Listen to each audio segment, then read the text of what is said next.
আজকে আমরা পড়বো হচ্ছে দ্বিতীয় অধ্যায়। প্রথম অধ্যায় আমরা আগেই ক্লাসে শেষ করে ফেলেছি, আর পড়া ছিল হচ্ছে অধ্যায়ের শেষে যে প্রশ্নগুলো ছিল ওগুলো পড়া ছিল। তো আজকে আমরা দ্বিতীয় অধ্যায়টা পড়বো, যেহেতু এটা হচ্ছে শুধুমাত্র প্র্যাকটিক্যাল। তো এখন তো প্র্যাকটিক্যাল করা সম্ভব হচ্ছে না, তো আপনারা শুধু পড়ে রাখেন, পরে যখন আপনারা কলেজে আসবেন তখন আমরা প্র্যাকটিক্যাল হাতে প্র্যাকটিক্যাল করে। তো দ্বিতীয় অধ্যায় বলতেছে যন্ত্রপাতি, সরঞ্জামাদি ও সফটওয়্যার কার্যকরী অবস্থায় রাখা। মানে ইকুইপমেন্ট গুলো, সরঞ্জামাদি, যন্ত্রপাতি যেগুলো থাকবে ওগুলো কিভাবে মেনটেন করতে হয় আর সফটওয়্যার কিভাবে কাজ করবে এই ব্যাপারে। তো ত্রুটি প্রথমে বলছে যে ত্রুটি চিহ্নিতকরণ ও ত্রুটির কারণ নির্ণয় বা পুরো সিস্টেমের কার্যক্ষমতা হ্রাস। অর্থাৎ যদি কোন সিস্টেমের কার্যকারিতা বা কার্যক্ষমতা হ্রাস ঘটে, তখনই তাতে কোনো না কোনো ফল্ট বা ত্রুটি হয়।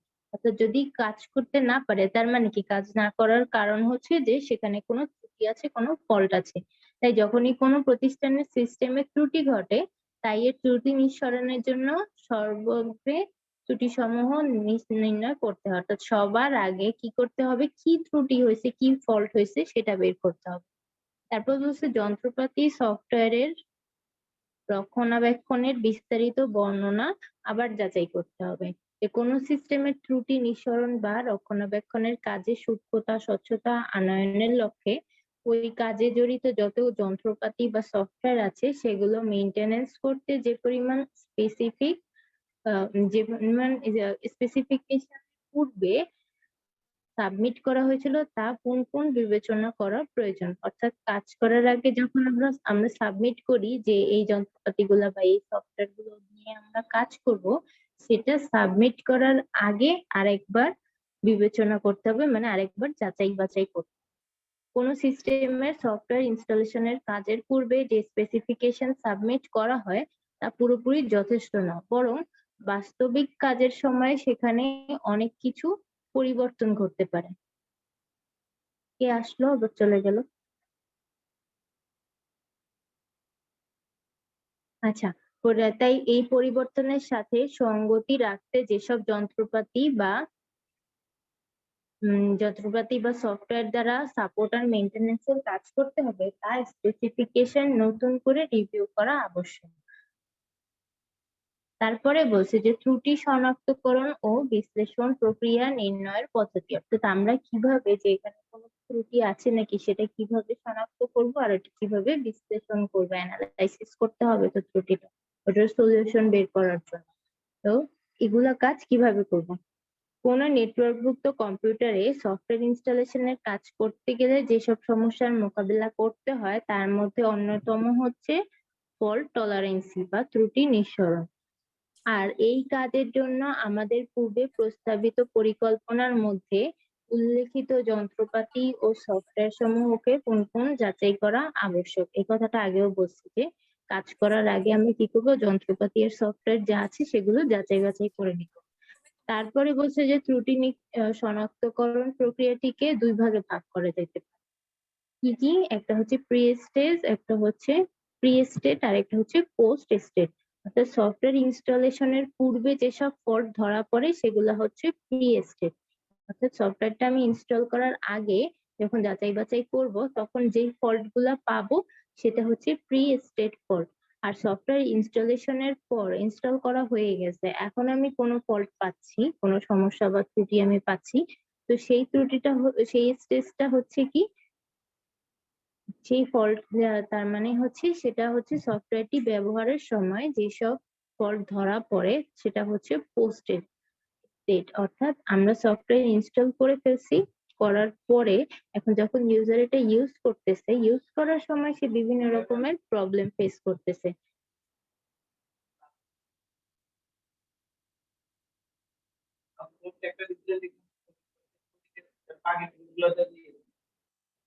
আমি এই দুইটা গ্রুপেই অ্যাড।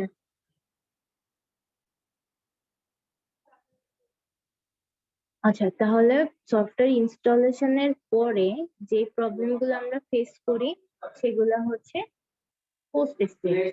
ওই প্রবলেম গুলোর স্টেজ হচ্ছে বা ওই প্রবলেম গুলাকে বলা হয় পোস্ট স্টেট ফল্ট। তারপরে বলছে প্রি স্টেট এর বেলায় ইনস্টলেশনের পূর্বেই ওই ফল্ট বা ত্রুটি সমূহ দূর করে তারপর ইনস্টল করতে হয়। অর্থাৎ আমি ইনস্টলেশনের আগে যদি কোনো প্রবলেম ফেস করি তাহলে কি করব, তাহলে আগে ত্রুটিগুলো প্রবলেম গুলো আমি দূর করে নিব, তারপরে তো ইনস্টল করব, তাহলে তো ইনস্টলও হবে না। আর পোস্ট স্টেট এর বেলায় ইনস্টলেশন হওয়ার পরে যে ত্রুটিগুলো বা বাগ গুলো ধরা পড়ে তখন কি করতে হবে, র্যান্ডম এক্সেস বেসিসে ওই ত্রুটি বা বাগ নিঃসরণ বা ডিবাগ করতে হবে। অর্থাৎ তখন যখন ধরা পড়বে তখন আমি র্যান্ডম এক্সেস বেসিসে সেই বাগগুলা বা ত্রুটিগুলোকে ঠিক করে নিব। তবে ত্রুটি শনাক্তকরণ ও তা অ্যানালাইসিস করার সবচেয়ে কার্যকর উপায় হচ্ছে কোয়ালিটি অ্যাসুরেন্স, কিউএ। যে টেস্টিং বলে না, একটা সফটওয়্যার তৈরি হয়ে গেল, সফটওয়্যারটা তৈরি করা শেষ, হ্যাঁ, এখনো বাজারজাত করা হয়নি, তো তৈরি করার পরে কি হয়, প্রথমে কোয়ালিটি অ্যাসুরেন্স চেক করা হয়, অর্থাৎ তাকে বিভিন্ন রকমের টেস্টিং ফেজ থেকে অতিক্রম করতে হয়, সফটওয়্যার টেস্টিং যেগুলো। তো ওই টেস্টিং ফেজ গুলো যদি সে অতিক্রম করে আসে আর ঠিকঠাক মতো আসে, তার মানে তো বুঝেই যাচ্ছে যে তার কোনো ফল্ট নাই, তার মধ্যে কোনো ফল্ট নাই। কিন্তু যদি ফল্ট থাকে তাহলে সেই ফল্ট গুলো অবশ্যই টেস্টিং ফেজের মধ্যেই ধরা পড়ে যাবে, বাজারজাত করারও আগে। অর্থাৎ এখনো কিছুই হয়নি, শুধু সফটওয়্যারটা বানানো হয়েছে, তারপরে টেস্টিং করা হবে।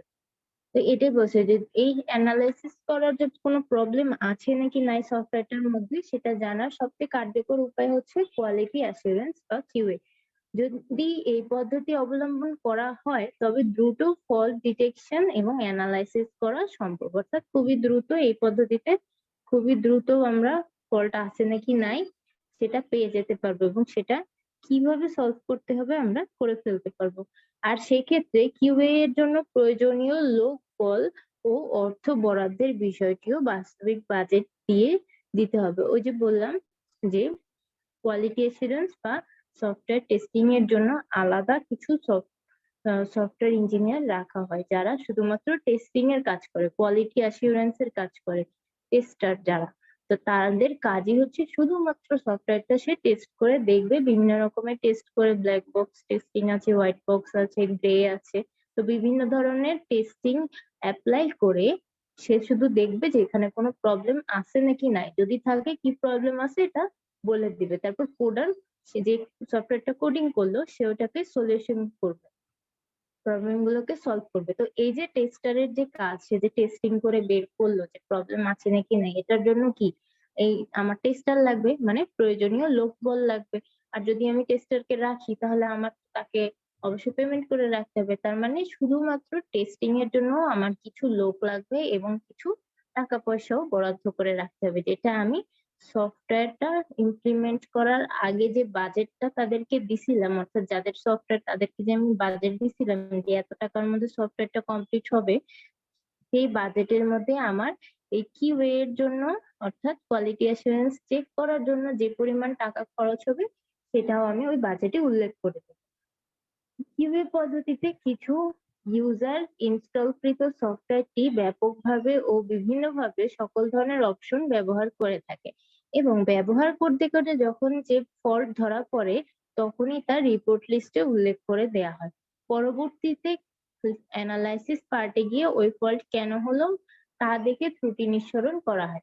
তাহলে কিউএ এর কাজটা কিভাবে করে, অর্থাৎ আপনি সফটওয়্যারটা বানাইছেন, বানানো হয়ে গেছে, এখন এটাকে আমরা টেস্ট করে দেখবো যে সে ঠিকঠাক আছে নাকি। এখন টেস্ট করবো কিভাবে, ধর যখন আমি যদি টেস্টার হই, আমি যদি টেস্ট করে দেখি আপনার সফটওয়্যার, তাহলে তখন আমি ইউজার হিসেবে সেটাকে টেস্ট করবো। অর্থাৎ একজন ইউজার ওই সফটওয়্যারটা যেভাবে ইনস্টল করবে, ইউজ করবে, আমি ঠিক ওই ফেজ গুলাই অতিক্রম করবো। কারণ যেহেতু সফটওয়্যার বানানো শেষ, এখন আমি এটা বাজারজাত করব, মার্কেটে সেল করব, তো ইউজাররা এটা কিনে চালাবে, তো চালানোর সময়, ইনস্টল করার সময় যদি প্রবলেম পায় সেটাই তো হচ্ছে ঝামেলা। এজন্য টেস্টার কিভাবে প্রবলেমটা খুঁজে বের করবে, অ্যাজ এ ইউজার, অর্থাৎ ইউজার হিসেবে সে ওই ইউজারের যে ফেজ গুলো থাকে, যে ইনস্টল করা, তারপর ইউজ করা সফটওয়্যারটাকে, তো ওই ইউজার ফেজে গিয়ে সে সফটওয়্যারটা চেক করবে।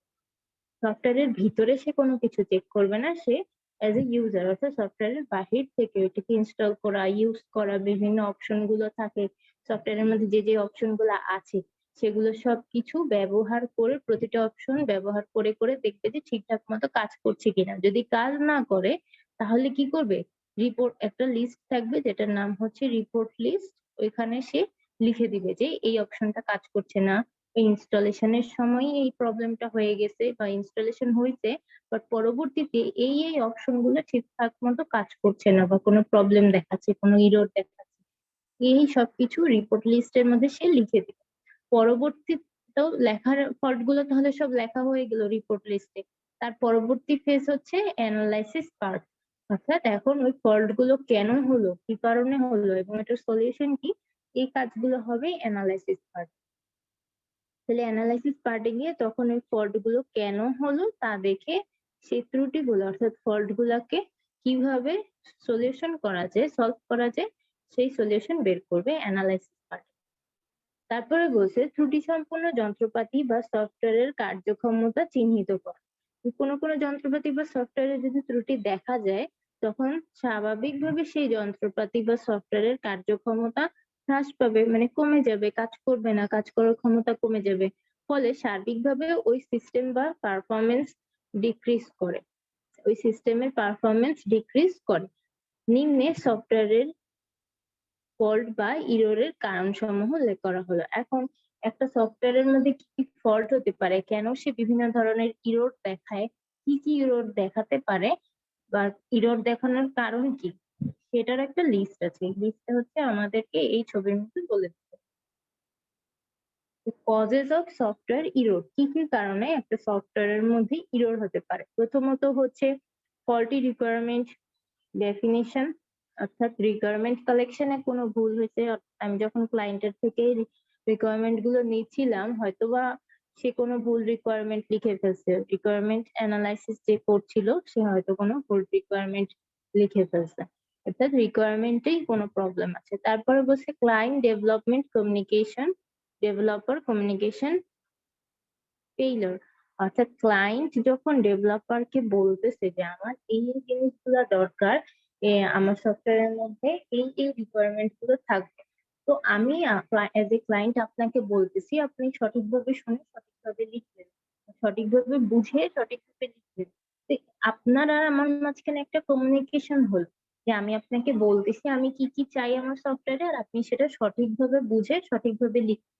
কিন্তু যদি আপনি সেটা বুঝতেই না পারেন, আমি কি বলছি সেটাই না বুঝতে পারেন, অর্থাৎ কমিউনিকেশনের মধ্যেই একটা প্রবলেম থেকে যায় যে আমি বললাম একটা, আপনি বুঝলেন আর একটা, লিখলেন সেটা যেটা আপনি বুঝছেন।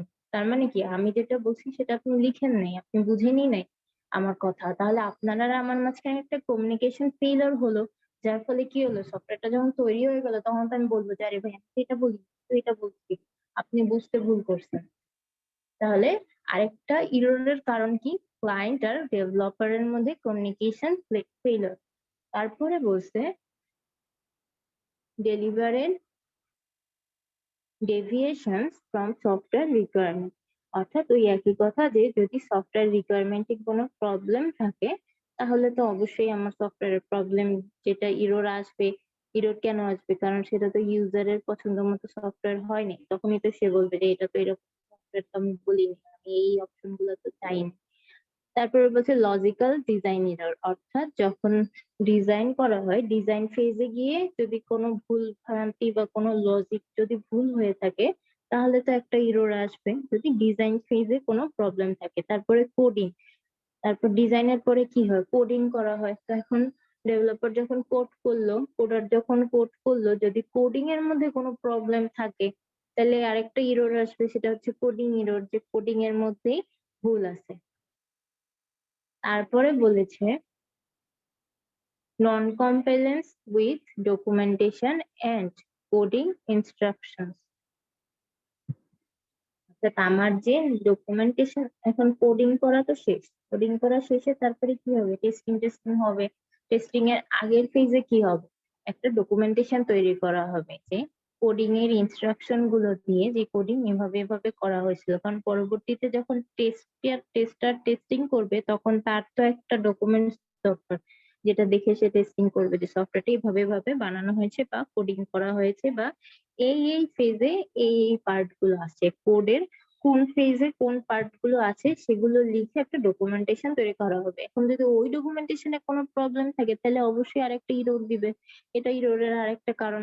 তারপরে বলছে যে shortcomings of the testing process, অর্থাৎ টেস্টিং প্রসেস যদি এখন আবার যে টেস্ট করতেছে টেস্টার অর্থাৎ কোয়ালিটি অ্যাসুরেন্স যে করছে সে যদি কি করে অনেক শর্ট টাইমের মধ্যে কাজটা শেষ করে ফেলে, তার মানে কি সে যদি আমি যদি আপনাকে খুব তাড়াতাড়ি করে 1 ঘন্টার ক্লাস আধা ঘন্টার মধ্যে নিয়ে নেই, তার মানে কি আমি তো আপনাকে অনেক কিছু স্কিপ করে পড়ালাম, ডিটেলসে পড়ালাম না, বা অনেক কিছু বাদ দিয়ে পড়ালাম। তেমনি টেস্টিং এর ক্ষেত্রেও যদি টেস্টিংটা শেষ কিন্তু খুবই শর্ট টাইমিং এর মধ্যে করে তাহলে সেখানে ইরর থাকার সম্ভাবনা থাকে, কারণ সে টেস্টিংটা ঠিক মতো করেনি।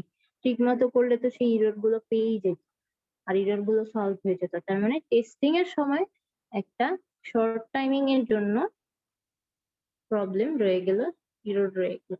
তারপর বলছে প্রসিডিউর এরর আর বলছে ডকুমেন্টেশন এরর। এবার বলছে যে বিভিন্ন ধরনের ত্রুটি থাকার ফলে ইকুইপমেন্ট বা সফটওয়্যার দ্বারা কাঙ্ক্ষিত ফলাফল পাওয়া যায় না।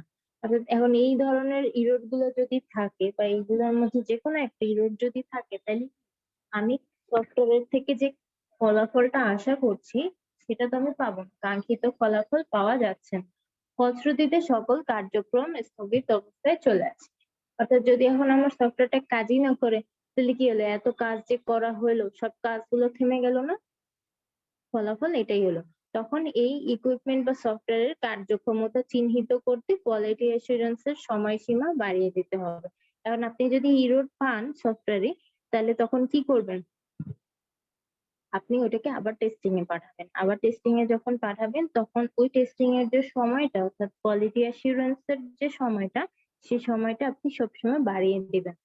অর্থাৎ আপনি যখন একটা সফটওয়্যার বানাবেন, বানানোর পরে যখন টেস্টিং এর ফেজটা আসে, কোয়ালিটি অ্যাসুরেন্স এর ফেজ আসে, ওই ফেজের সময় আপনি সবচেয়ে বেশি দিবেন, সময়টা বাড়ায় দিবেন যাতে একজন টেস্টার সময় নিয়ে কোয়ালিটিটা অ্যাসুরেন্স করতে পারে।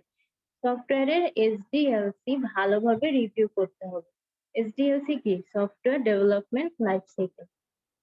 অর্থাৎ একটা সফটওয়্যারকে ডেভেলপ করার জন্য কি কি ফেজ অতিক্রম করতে হয়, অর্থাৎ প্রতিটা কাজের একটা করে স্টেপ থাকে না, যেমন আজকে আমি আমার আজকের দিনের কাজ কি, আমি সকালে উঠবো, তারপরে আমি নাস্তা করবো, তারপরে আমি রেডি হবো, তারপরে আমি কলেজে আসবো, কলেজ থেকে আমি 5টায় বের হব, তারপরে আমি বাসায় যাব। এটা কি আমার দিনের একটা ফেজ, প্রতিটা ধাপ। তেমনি সফটওয়্যার তৈরি করারও কিন্তু একটা ফেজ আছে, একটা ধাপ আছে এরকম। যেমন আমার সপ্তাহের 6 দিন আমি এই ফেজটাই ফলো করি, তেমনি একটা সফটওয়্যার বানানোর জন্য একটা নির্দিষ্ট ফেজ আছে, নির্দিষ্ট অনেকগুলা ধাপ একসাথে থাকে, যেটা আমি ফলো করে যে এই কাজের পরে এই কাজ, এই কাজের পরে এই কাজ করে তারপর আমি সফটওয়্যারটা ডেভেলপ করি, সেটাকে বলা হয় সফটওয়্যার ডেভেলপমেন্ট লাইফ সাইকেল। আমি দেখি তো এখানে দিলে আছে না। হুম। তো এখানে আমি লিখি, হ্যাঁ, এইচডিএলসি এইচডি, আপনারা গুগলে এইচডিএলসি লিখলেই এইচডিএলসি চলে আসবে। দেখেন এইচডিএলসি চলে আসছে। এখন এটা কি, এই যে দেখেন অনেকগুলো ছবি, প্রতিটা ছবিতে একই কথা লেখা, এই যে এক একটা স্টেপের নাম লেখা, কিন্তু এক একজন এক এক ডিজাইনে বানায়, কেউ এভাবে লিখে দিছে, কেউ এভাবে গোল করে লিখে দিছে, কেউ এভাবে একটার পরে একটা লিখে দিছে। তো কি ধাপগুলা কি কি দেখেন।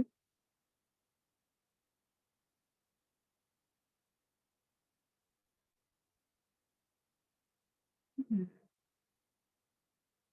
তো এখানে দেখেন এখানে কি লিখছে, প্রথমে প্রথম ধাপ হচ্ছে এই যে এসডিএলসি।